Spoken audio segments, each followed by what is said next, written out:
No, myslím si, že to bolo celkom dobrý zápas. Až na niektoré chvíle, keď sme trochu polavili a neboli sme koncentrované, tak sme robili chyby. Ale myslím, že celkovo sa na to dalo pozerať. No, tieto prvé dva zápasy boli vlastne také ľahšie, takže sme mali veľa času pripraviť sa na ten most a neukázať všetko, čo máme.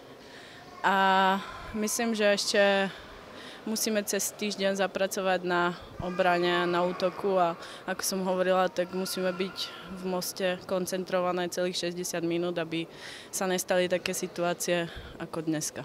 Dá sa to tak povedať. Myslím, že tam to bude o niečom inom ako tieto 2 týždne. A tam sa uvidí, ako vlastne na tom sme. Tak určite, my tam chceme vyhrať a chceme, aby sa nám to konečne podarilo a myslím, že tým je dobrý a až na Peťu Adamkovú vlastne, ktorá odišla, tak ten základ je stále rovnaký a možno ešte lepší vzhľadom k tomu, že sme posilili o Helu Ryšankovú a Andy Očadlíkovú.